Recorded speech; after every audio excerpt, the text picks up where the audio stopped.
Good afternoon. Hello, can everybody hear me?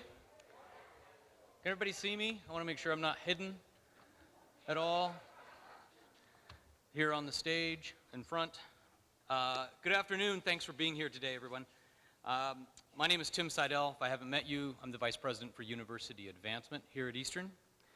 You may have noticed a lot of cars and trucks and SUVs parked around campus.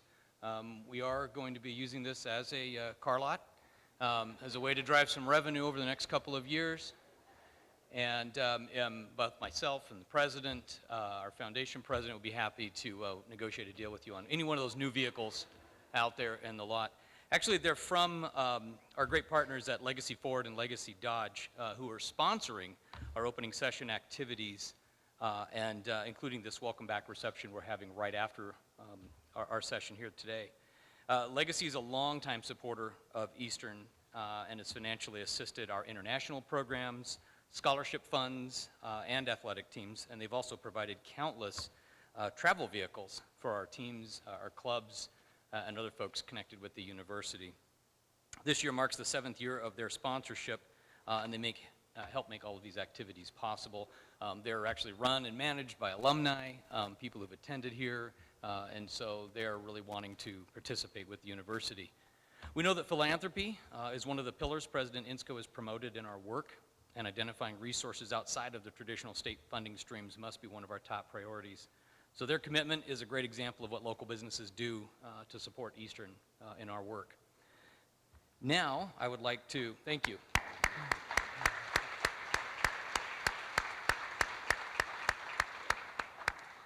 One of the big reasons we're here today is to introduce some of our new folks who are on campus with us. I would like to call your attention to the new faces flyer you were given if you have one of those. I'm going to take a few moments to introduce each new employee by unit. And when I call your name, please rise, shout out, have a group of people shout out something, because you're all looking towards me. I can see you, but your colleagues might be able to twist around in their chairs and see who you are if you could stand up or give a hi. I'd like to start out with Accounts Payable, Ms. Madeline Martins, Administrative Program Specialist.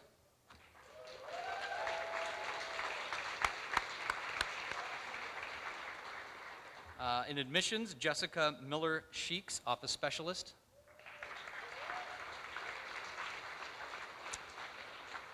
And Christian Angiano, Admissions Counselor.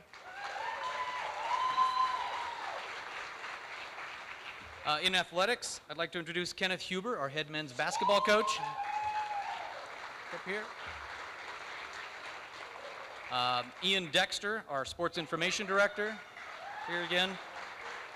It looks like athletics is kind of in the back row, so I've got a couple more names here. You can focus in that area. Carlito Labarda, Jr., head men's basketball coach. Rebecca Rhodes, assistant track and field coach. Up higher in the balcony.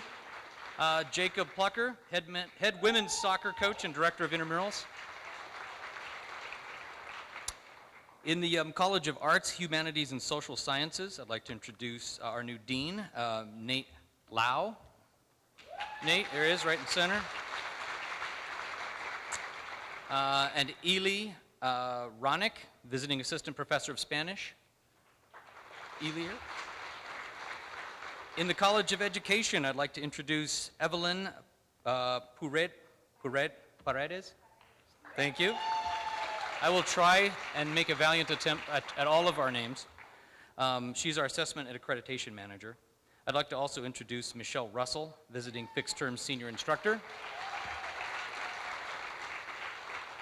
For the College of Science, Technology, Mathematics, and Health Sciences, I'd like to introduce our new dean, Peter Geisinger.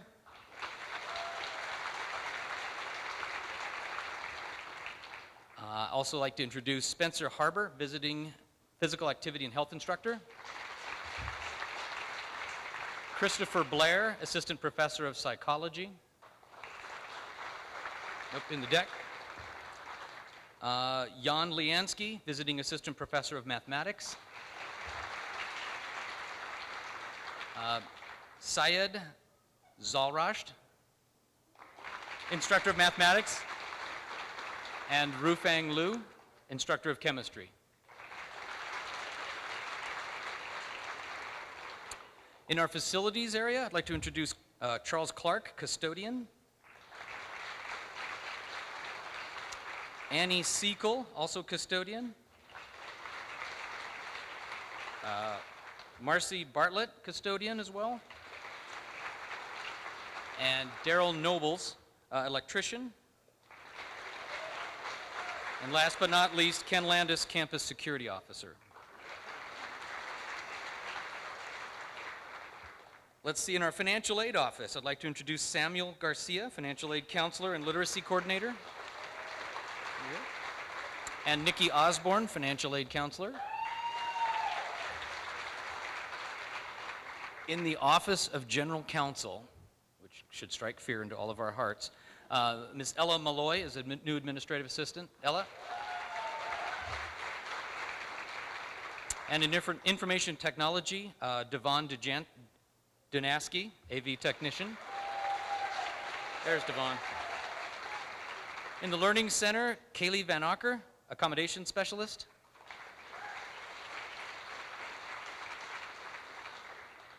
And the Multicultural Center, let me back up here. Lurett Library, Jeremiah Kellogg, Systems Librarian. And the Multicultural Center, Corinne Bradley, Native American Program Coordinator.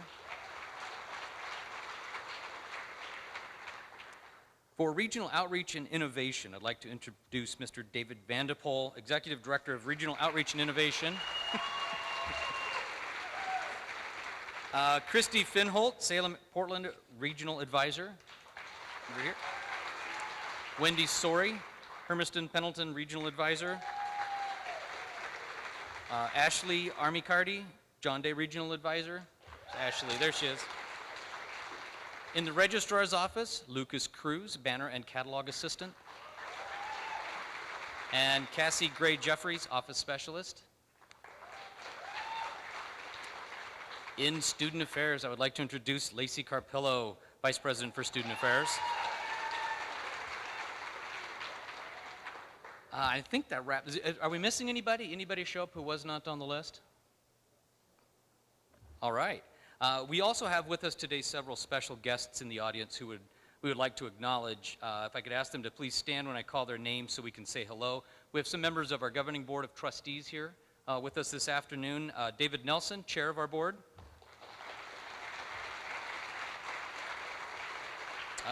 Richard Shavs. And I'm not sure if there's Abel Mendoza. I'm not sure if Jer Pratton is in the room with us. Helen Moore. Is Helen here?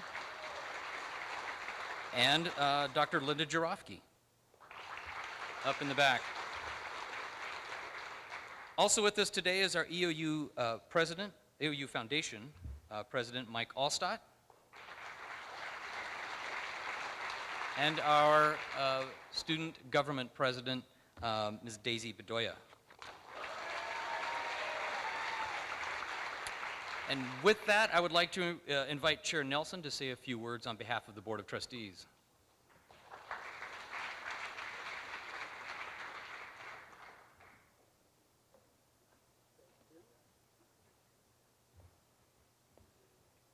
Well, thank you, Tim, and welcome everybody to the start of a new year. This is really an exciting time.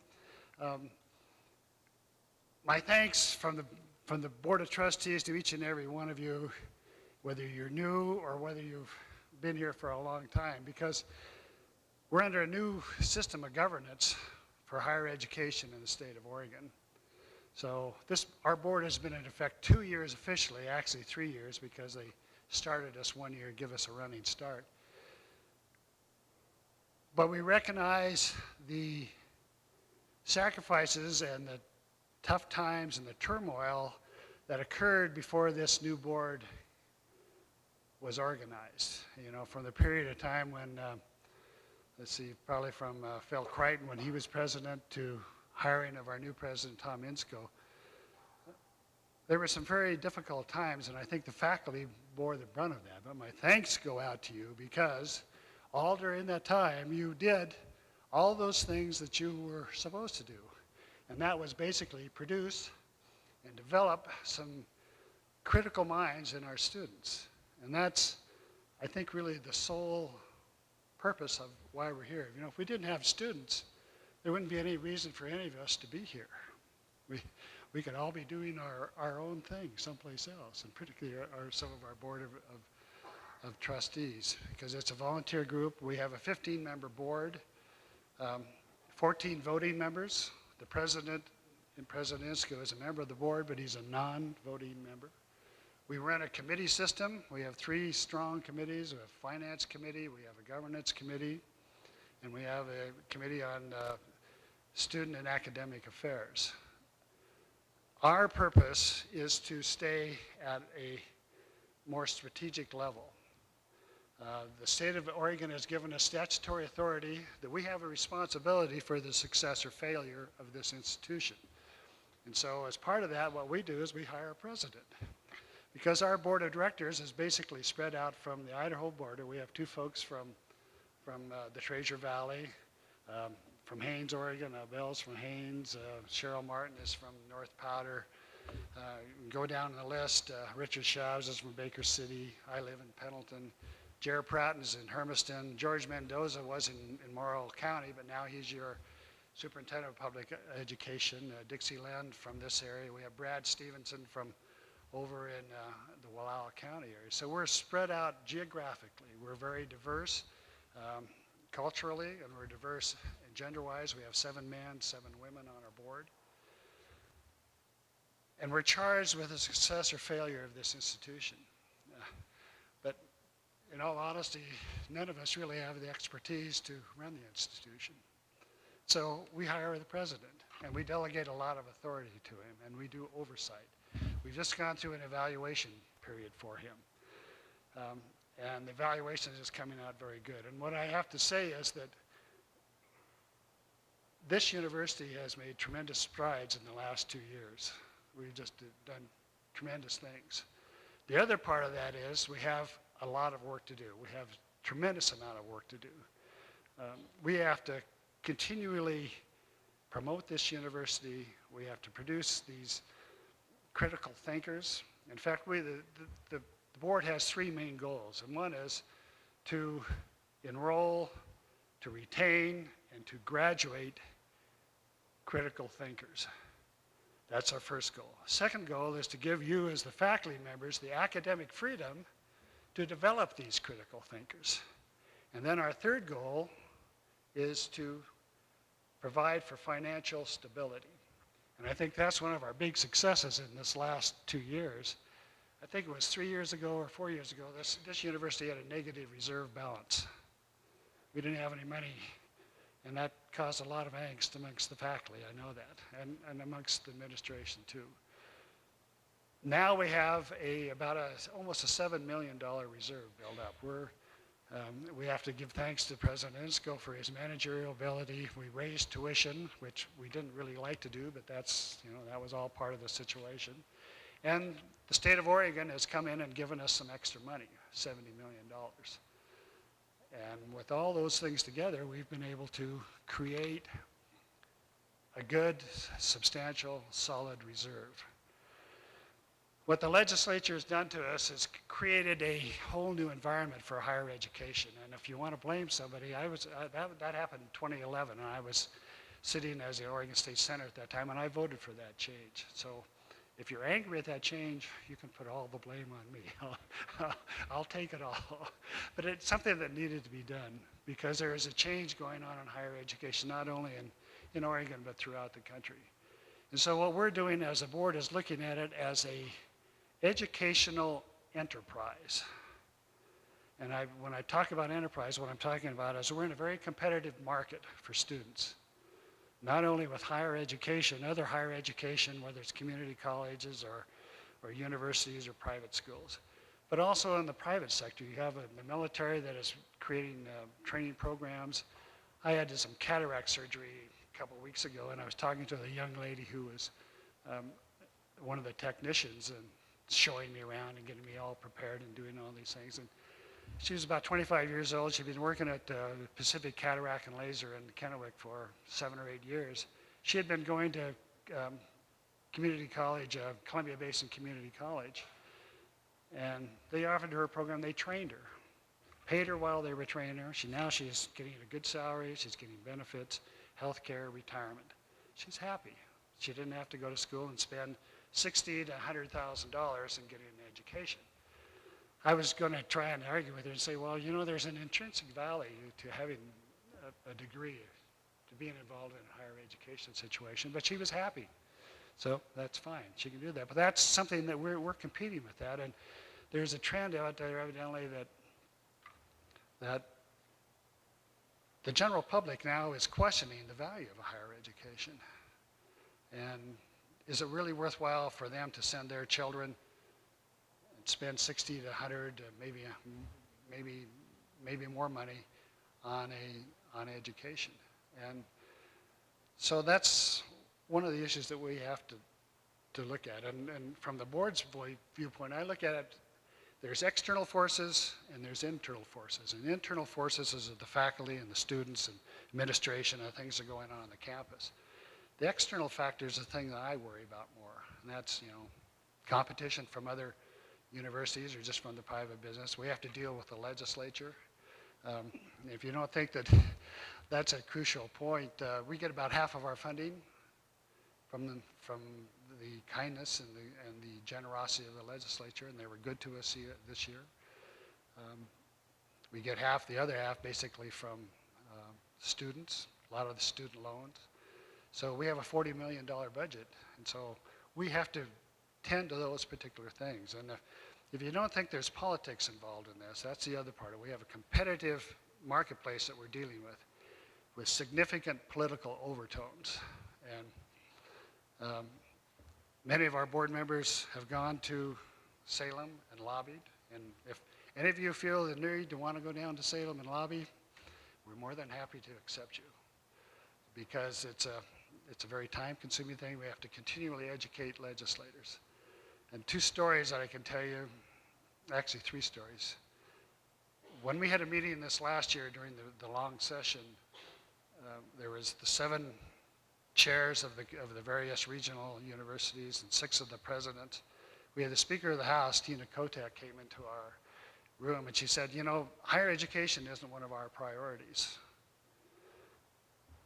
But then she kind of calmed down because there was 3 or 4 of us that took after her and said, no, you better rethink that, because it's really crucial. And you know, she's a graduate of the University of Oregon, has master's degrees from the University of Washington. But on the other side of that, I've also testified one time at a higher education House committee, and one of the members afterwards came up to me, and I was thanking him, saying for, you know, being such generosity and giving the higher education money. He said, I don't look at that.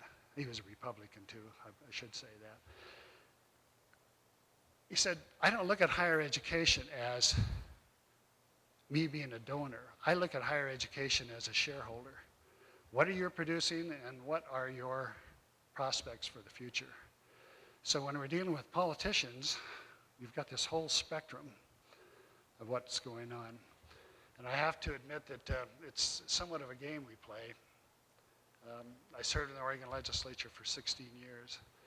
And after we got the $70 million, I sent the governor, the Speaker of the House, and the Senate President, Peter Courtney, flowers, just with a note saying, on behalf of the Board of Directors, we appreciate your kindness and your vision in sending us, recognizing the importance of properly funding higher education. So I do have a card the governor sent back to me. And I have to read this to you. It said, Chair Nelson and team, which I thought was pretty significant. Chair Nelson and team, thank you for your hard work, or thanks to your hard work, we were able to put more resources into higher education. I so appreciated your dedication to serving the people of Oregon, and thank you for the beautiful flowers. So we have to stay involved in this political process. And it's maybe something that's a little bit foreign to higher education, but we have to do that. So my final message is basically we made tremendous progress in what we're doing here at Eastern Oregon University, but we have a tremendous amount of work to do.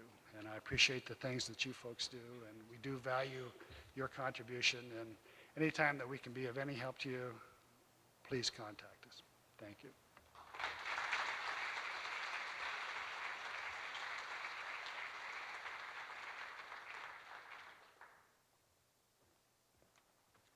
Thank you, David. I would now like to introduce Mike Alstock to say a few words on behalf of the EOU Foundation. Mike?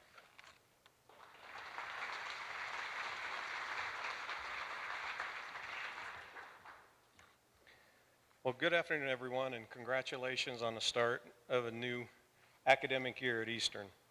I graduated from Eastern in 1985, and I currently run and operate a wood product sales and distribution company here in La Grande. As president of the Eastern Oregon University Foundation, and on behalf of the foundation, our board of trustees, I'd like to welcome you to the 2017 academic year. The foundation is the official philanthropic organization for Eastern Oregon University. We're managed by a board made up of alumni and friends who actively support Eastern. They support Eastern like I do with both my time and my money. Our job of the foundation is fairly simple. We solicit, receive, and manage charitable contributions made to the university. So why do we have a foundation? The state and tuition dollars should cover all of Eastern's expenses. Well, we all know that they don't, not by a long shot.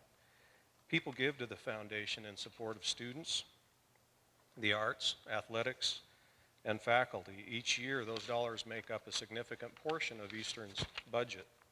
Many of our students entering classes here in just a few days would not be here without scholarships funded by individuals and families who want to make a difference in the lives of someone else.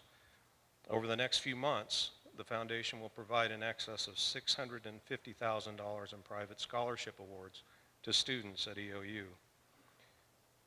We will also provide funding for numerous campus requests, including the Basalt publication, powwow, club support, and student expenses related to conferences and presentations. We also financially support faculty in their efforts to be published and presenting their work at other universities. The foundation is asking you to get involved. We are in the process of developing a new and significant fundraising campaign that you will hear more about in the coming weeks. The campaign will raise necessary funds to bring to life this university's strategic plans and goals. These funds being raised are for scholarships, new facilities, faculty support, academic programs and co-curricular activities, student research and equipment. These resources will have a direct impact on literally everybody on this campus.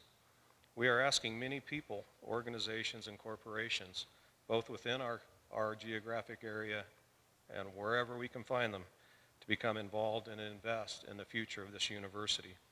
As we ask others to share their resources to build on the success of this school, I'm asking you to invest in the future of your university as well by giving to the foundation. Help us help you by investing together in this amazing university. That said, this is my third year serving as president of the foundation and my third year speaking at this event. To be totally honest, the foundation receives very little financial support from faculty and staff.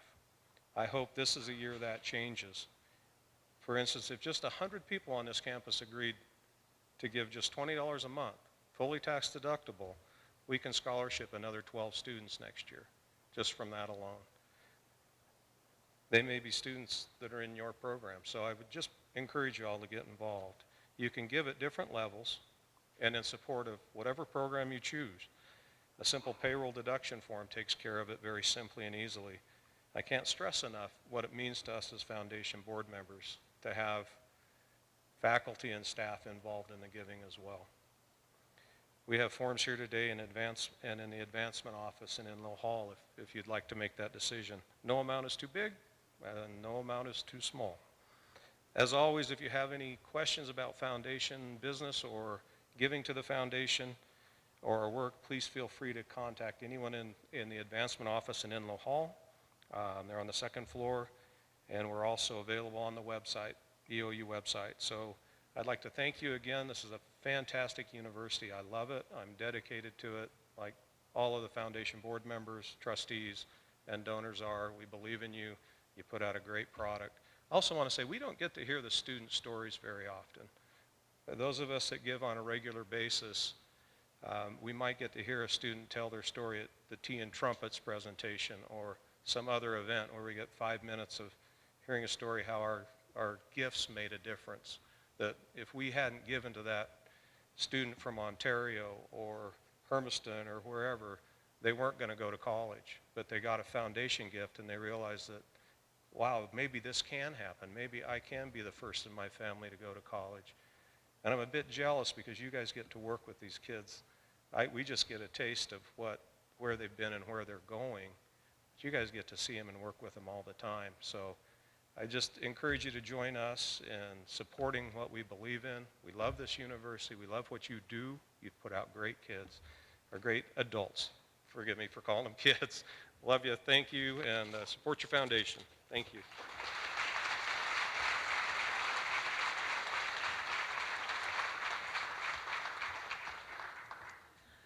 Next, I would like to introduce Daisy Bedoya, our student government president, to say a few words and bring a welcome.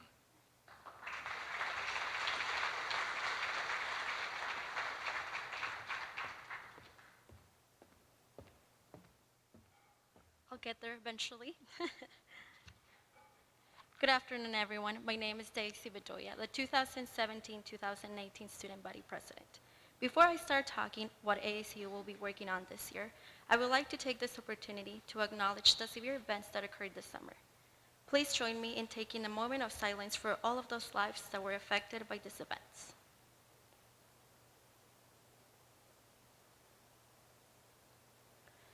Thank you all. Michelle Obama once said, "Right now, when we are hearing so much disturbing and hateful rhetoric, it is so important to remember that our diversity has been and will always be our greatest source of strength and pride in the United States.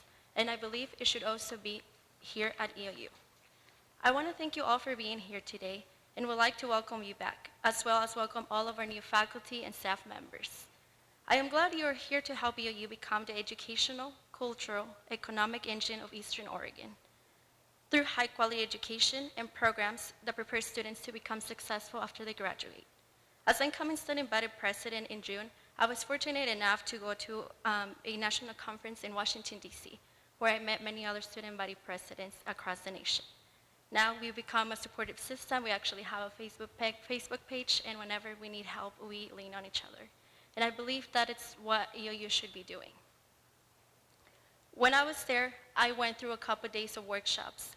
When I was done, I realized that EOU is facing a lot of the issues that other schools are doing. That wasn't a surprise to me. The surprise was the amount of support we have from government officials. They're supporting us, the future of this country. It truly inspired me and wanted me to challenge myself and those around me. The goals of ASU will be setting up here shortly once we start school, of course. However, our priorities will be to fulfill our institution and statements about diversity and inclusion. I believe it is time that we start breathing, like I said earlier in our panel. Also, be prepared for all the dynamic changes that we're going through. There are changes that are happening today as we speak, not just in our institution or our state, but also worldwide. We must all work together to make sure we have a successful year. Last year, we had successes in the area of diversity and inclusion. For instance, SEED conference. And with that, I would like to actually invite all of you faculty, staff members, and everyone who is here in the room to join us in the winter, in February. Secondly, as ASU representatives, we would like to focus on sexual assault and mental health. I believe these are two issues that we're not raising enough awareness, and we need to start talking about those things. These things are happening, and we need to raise that awareness. I also would like to focus on making sure that every person, and by that I mean every student on campus, knows about the resources that are available to them. I would hate to see someone, again like last year, sit in the residence hall and not know who to go to. Last year, as I mentioned before, I had it really last year. If it wasn't for Marianne and a couple other people, I would not be here today. EOU is known as one of the most accessible universities in the state. Let's keep it working, and let's keep working our identity. I think it's truly a gift that we were building, and I believe that identity is where it will all start. Now, you might be questioning, how can we help? I want to ask for all of you to please stay informed on everything that is going on. And by that, I mean not just your institution again, or state, but also in a worldwide perhaps. Be more aware and be more mindful. When you have a student that is sitting there quietly, ask yourself, are they okay? Is there anything I could do to help them? Sometimes we're afraid of seeking for that help, and I believe it's super important that all of you here offer that support. Don't assume we're okay. It is okay to ask and offer support. EOU should be a safe place, but mainly, let's create the home away from home that we always talk about. Let's celebrate one another and our differences. Let's celebrate the diversity that is happening every day in our classrooms, our offices, our games, our matches, our communities, and our institution. I would like for all of us to leave here today and think of an education goal you would like to work on for this year. For me, this goal is self-care. If I don't take care of myself, I can't take care of anyone, and let alone run a COU, correct? For all of you, it should be the same thing, and also support students. Thank you, and have a great year. And let's make EOU a better place for opportunities. Enjoy the rest of your day.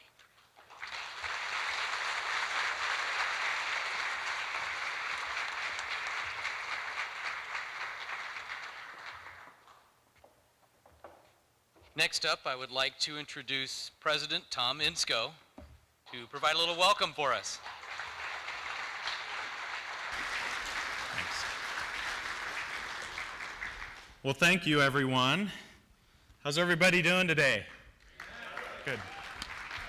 I think we ought to try Lacey's thing. All of you were here, well, most of you were here this morning, right? Most. Raise your hand if you were here. I got to make sure. All right, most of you are here. So, you know what you have to do over here, middle, and over here, okay? We'll just do it a couple times, so we'll practice. Okay, that's pretty weak. I don't know if I was shooting a free throw, if I would even have heard that. So one more time. All right. So this morning when I was walking over here, we had that fresh rain, and at least for me, that was so refreshing. We've had the smoke and such coming into our valley from all the fires across the Pacific Northwest, and I thought, you know, part of me, I was going, man, wouldn't it be nice to have sunshine out for our first day back together? And then I thought, actually, this is fitting. It is so refreshing, so cleansing. It's really kind of like a new beginning, like we're starting here at EOU with our 88th academic year for the university, only 12 years away from our 100th anniversary and what our strategic plan is built around.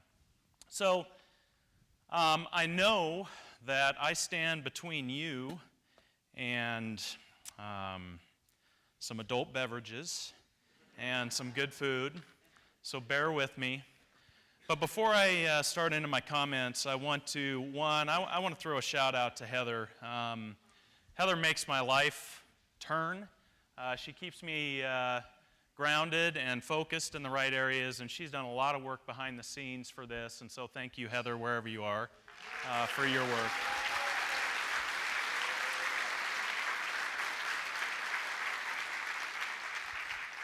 And before I forget to ask, do we have live stream? Do we have a number of people watching? All right, good. So this is live streamed as well. Is there press in the room? Just checking. I always like to know if I'm going to end up in the newspaper about something I'm talking about. So before I make my comments, I want to acknowledge Chair Nelson. He talked a little bit about the board, but I appreciate his advocacy, his support, his commitment to this university. He and our board members don't have to do this. They're not paid, obviously. They put in a tremendous amount of time, and much of that time is behind the scenes that you don't see. Often it's at the state level or it's with influencers across the state that they're advocating for our university, and it's been a critical part of changing the narrative for this university in terms of how we're viewed by the state and the region at large. So thank you, David, for your contributions and your support. I also want to acknowledge Mike.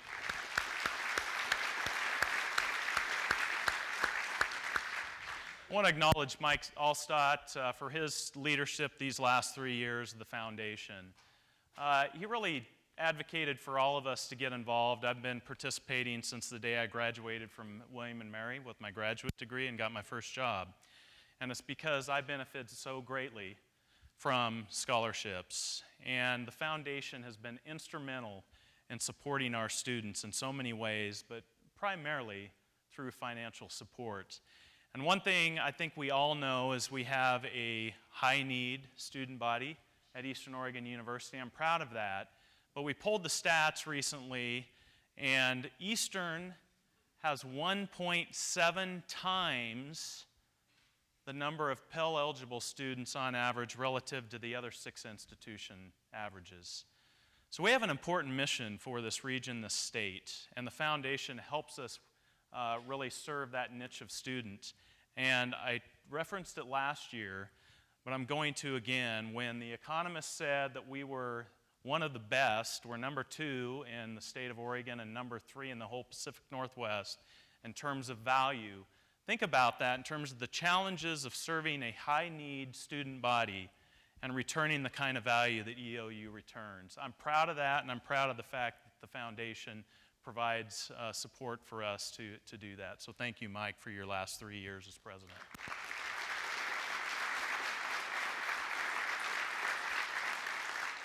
And last but definitely not least, I want to congratulate Daisy for being elected the student body president, but more importantly, I want to acknowledge her for her courage in taking on this leadership role. Just doing that by itself is not easy, but being an individual that is a minority amongst us and taking a stand for changing the narrative around minorities, and then also taking on the issue of undocumented students, documented students, and the challenges that we're currently experiencing around that. These aren't easy issues as a nation for us to solve, but we have leaders such as Daisy stepping up and saying, I want to make a difference, and I'm going to have my voice heard. And so I really appreciate you stepping up into this role, and I look forward to working with you during the course of this year.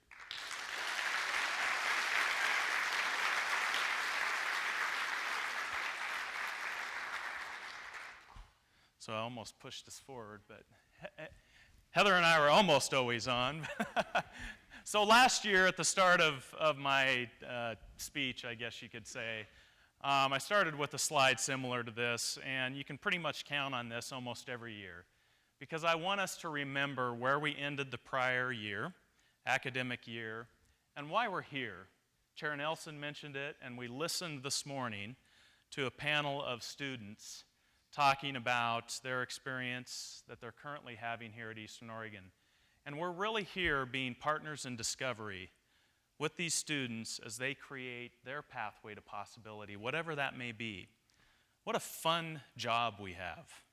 I mean, we are truly blessed to be doing what we're doing.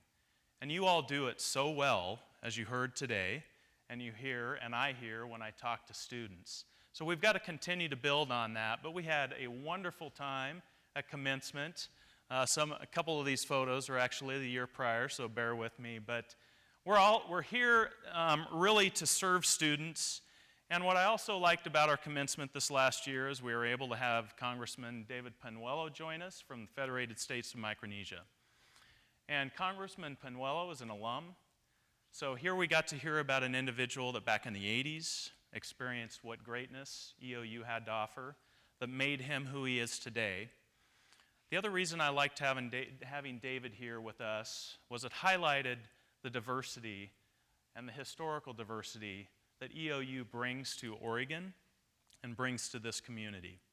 It was interesting. I just found this out because we pulled the data. So one of our KPIs, key performance indicators for our strategic plan, was that our diversity should look similar to a cross-section of the state.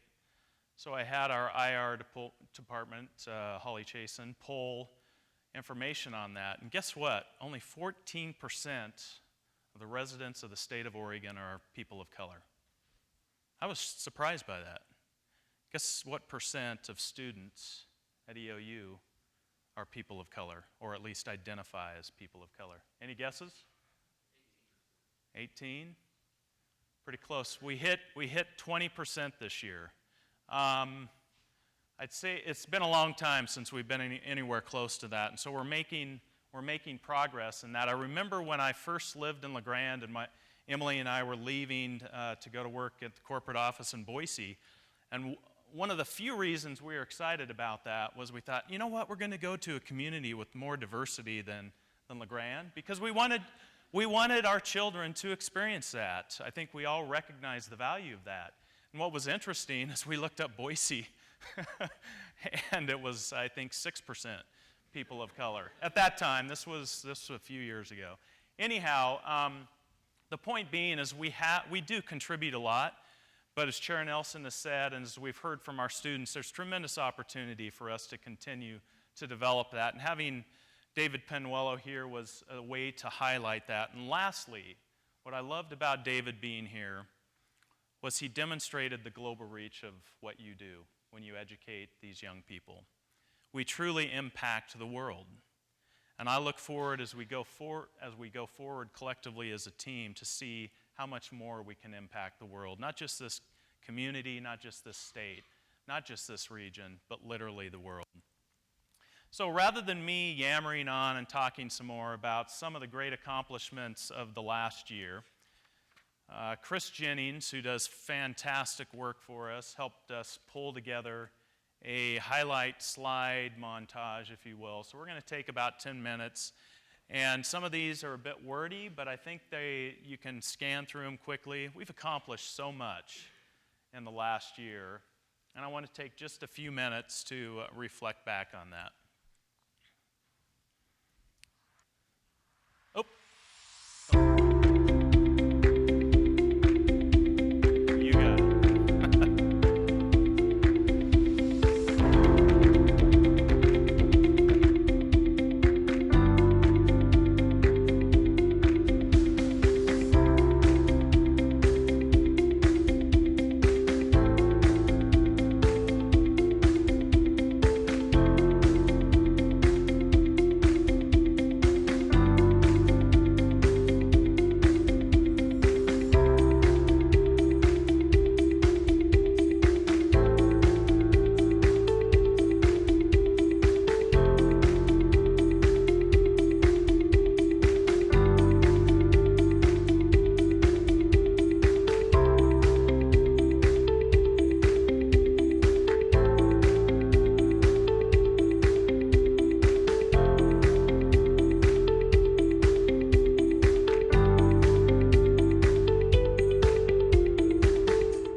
for a great year.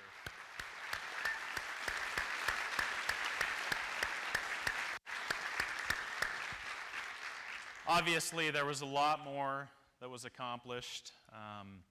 We only had, I don't know, 8 or 9 minutes for that video, and I, again, know you want to get out and enjoy some food and drink, but I love that because it gives us the opportunity to look back and see what a tremendous impact we've had on one another and on our students. And there's a lot to be proud of.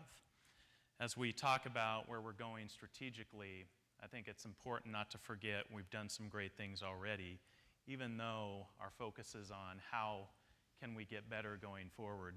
I want to welcome those of you that are new to our institution. Hopefully this just gives you a glimpse of what a special place Eastern Oregon University is. You're joining a special place, and I truly am humbled to serve as the president here because, as Mike said, many people don't get to interact with students in this community as closely, and I get to do that every day in different ways, and I get to see truly what's possible in this community through the interactions that I have daily. So I truly do feel blessed to have that opportunity. So thank you for letting me do this job. So I'm a math guy. We have a couple of new math professors here. Got my math degree here, got a business econ degree, so I got to throw up a chart for all of you. No, the important thing about this chart is just for a minute talking about the past. Chair Nelson brought it up. We're reaching the conclusion of the sustainability plan that those of you that have been here began 3 years ago. And I'm actually looking forward to going with the team and presenting in front of the HEC. It'll either be in December or January, depending on when they schedule it, and talking about our story and what's changing.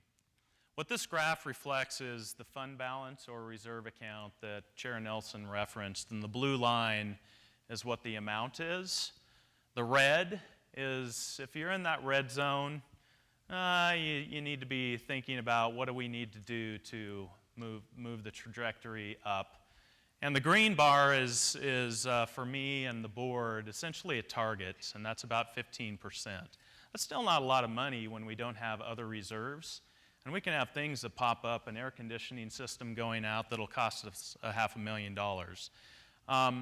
But what this represents for me is one component of rebuilding our base. And when I came in as university president, in fact, I think John was one that asked me, what's our strategy, Tom? And I said, it doesn't really matter what our strategy is if we don't figure out how to do the basics and get our financial house in order. So that's what we're going to focus on first. And due to a lot of hard work, sacrifice, and continued diligence to identify efficiencies, we finished FY17, which is this last academic year, with approximately $7 million reserve. And our current budget, we spend that down some in order for us to keep our tuition rate lower, tuition rate increase lower to our students, but we still are in very good financial condition. And so we're positioned to begin talking about where are we going. So I feel like we've begun. You always have to work on your base. You don't forget about that. But we can start climbing. We can begin the ascent. And that's why over the course of the last year, we started talking about where are we going as an institution and where are we going to be in 2029. The other thing that I want to highlight for you, and it was alluded to by Chair Nelson as well, is the discussion in Salem. And when I came in, and I think Tim can probably attest to this better than any, EOU was kind of the scapegoat always. If the state was talking about reducing funding, it'd be like, oh, if you do that, EOU is going to go under, or EOU is going to struggle with this or that. Well, fast forward to this session. Many of us were there advocating. I'm in Salem way too often. Tim is in Salem way too often. But actually, former ASEOU president got to witness this as a president was chewing me out from another university because we were only increasing our tuition below the 5% threshold that required a HEC review. We in OSU were the only two that came in with a tuition increase escalator of less than 5%. That's tuition and mandatory fees. I won't get into all the details. But all of a sudden, the narrative is changing in EOU, and representatives and senators are actually saying, why, if EOU can do it, you other institutions can't do that? That's the position I like to be in.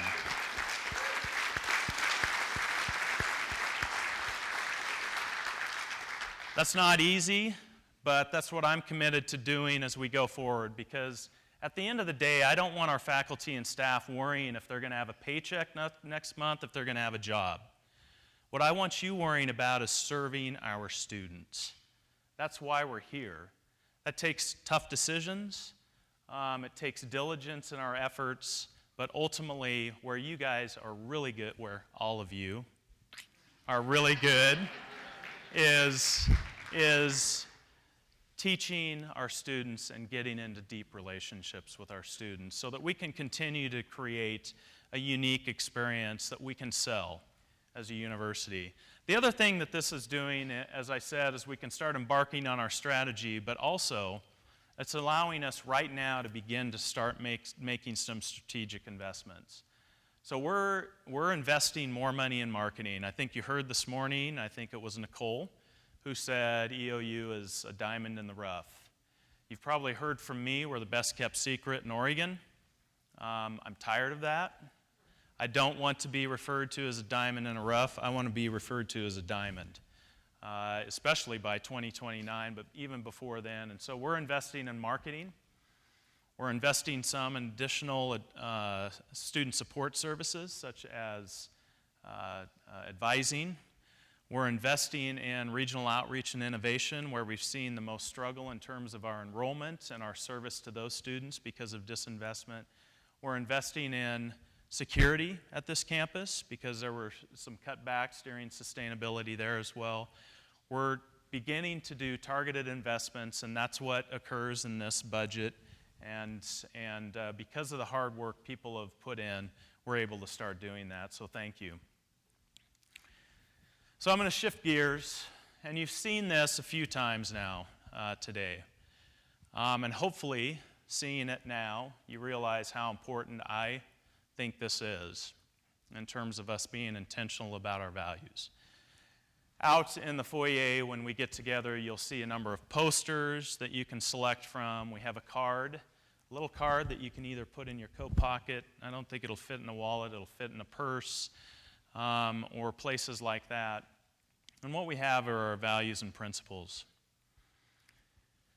It doesn't take very long, or you don't have to look back very far, maybe to the news this morning, to see some of the worst of humanity. But also, it doesn't take very long to look back and see some of the best of humanity. And unfortunately, and I think psychologists would confirm this for me, I won't ask, just go with me now, is we as humans have a natural bias towards negativity. Fundamental attribution error, I think it's referred to. And so I believe if you don't enter life and live life with intention, we're going to fall into that trap. And I believe organizations that have solid, strong values that they live to every day and hold each other accountable to are the ones that actually set themselves apart. Strategic plans are important, buildings are important, good people are important, but at the end of the day, if you don't have a value set that you're committed to striving to achieving every day, we fall into that nasty trap. And we have some tough issues to deal with in our nation and here at EOU. I sent out an announcement this morning welcoming people, but I focused specifically on freedom of expression and inclusion. And unfortunately, those go in conflict at times. And if we aren't solid in our values, it's hard for us to find a space to engage with that. So one of the things we are going to do beyond being very intentional about our values is we are going to have a task force that's going to work on a statement of freedom of expression at this university, and how does that intersect with inclusion.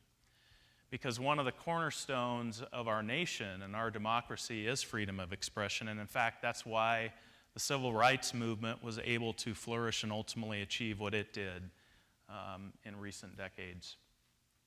But at the same time, we also have to figure out how do you allow freedom of expression knowing that others will be harmed by that speech. And so I look forward to, and you can look forward to in the coming weeks, some of you being requested to be on a task force, but there will be an opportunity for all to engage in a conversation around this. And we could look at what's going on in our nation right now as bad, or we can look at it, as some said this morning, as an opportunity. And what better place to have a civil dialogue, a thoughtful, deep conversation than the academy? That's why we're here. But we have to adhere to these values in that process. And so I look forward to engaging in that conversation as a university.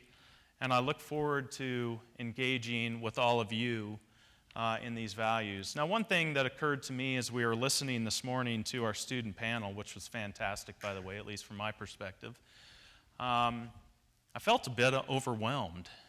How many felt a little overwhelmed? No one else? Maybe just me.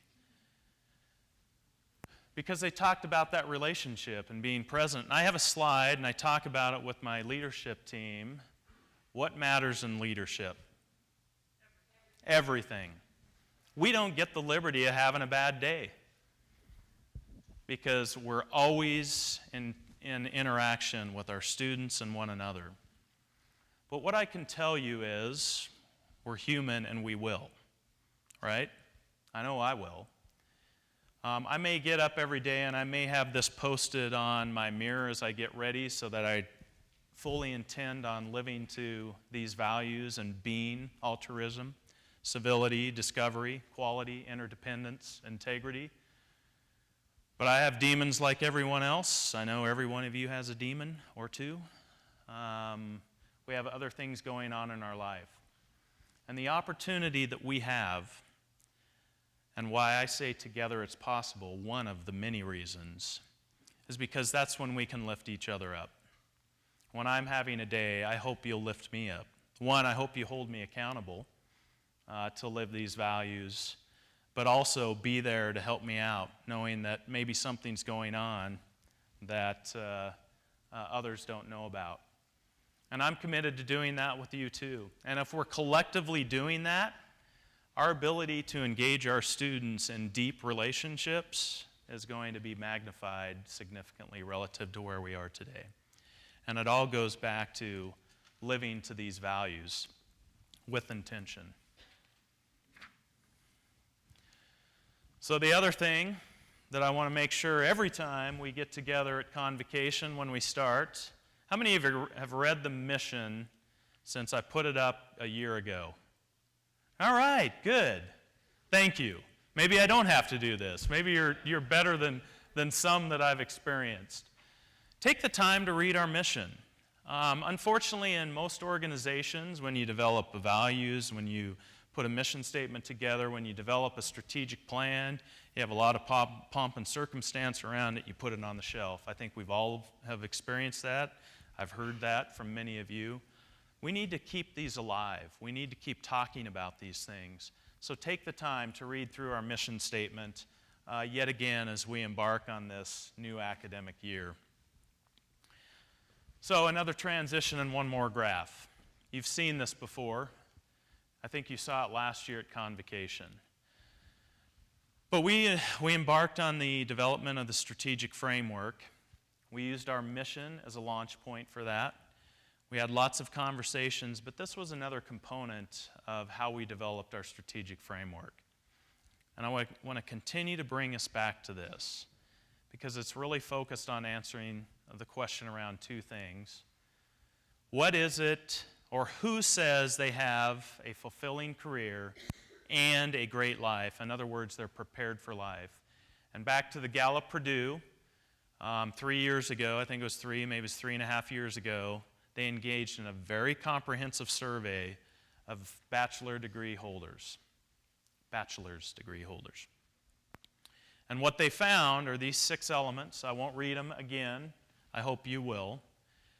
And I hope you'll also notice there's a lot of crossover to what we heard was important to our students in those top 3 this morning at our panel. But what I want to highlight in this chart is that of all those that were surveyed, I think it was 350,000+ individuals, 3% hit all 6.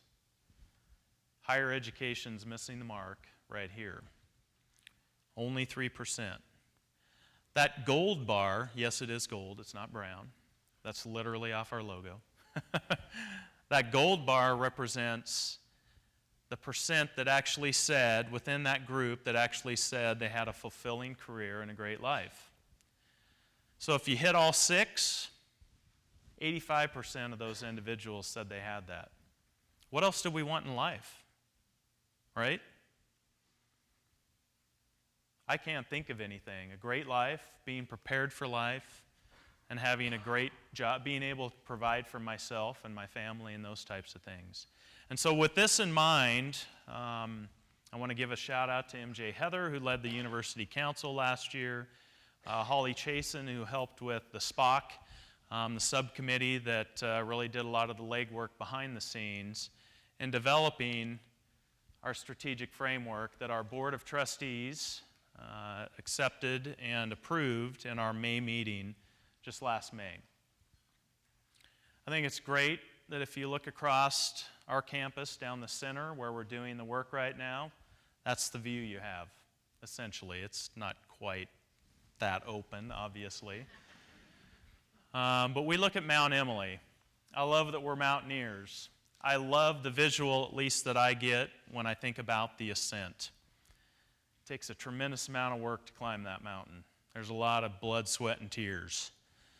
But from the top, it's an amazing view. And so what the University Council and others have identified were 6 goals for us as a university. And they're not necessarily extraordinary, but combined, and when you put the objectives and KPIs, key performance indicators, below them, they truly will be a breakthrough and a transformation for our university, for our communities, and most importantly, for our students. So what we have, as you can see in this, are 6 goals. Number 1 goal is student success, that we graduate students with the competence and confidence to succeed. Goal number 2 is providing a transformational education to enrich academic quality and enhance intellectual vitality. Goal number 3, we want to grow. If we got a good thing, we want to provide that to more people. And so grow the number of lives that are impacted, expanding student access, opportunity, and completion. Goal number 4, I think we heard about working on myself, working on us. We also need and aspire to a thriving university community. This needs to be a great place to work and learn, not just a great place to learn. I want to be a place where people are dying to come to work for Eastern Oregon University because we have such a thriving university community. I think we've made some fantastic hires recently, too, to help us do that. Goal number 5 is relevance and interconnection. Serve as the educational, economic, and cultural engine for rural places. I think Eastern Oregon University has a unique position to actually talk about the urban-rural divide. At least my aspiration is for us to play in that space. And then finally, goal number 6, which we talked about, is the importance of financial sustainability. If we're not financially stable, it's going to be very challenging to focus on the other areas of our institution. But at the end of the day, when we achieve this, when we reach that pinnacle, what we're talking about are thriving students, thriving communities, thriving people, thriving careers, That's pretty cool. And I want to thank the groups that have participated in pulling this together. Now, you might go, well, that's pretty basic. There's a lot more to it.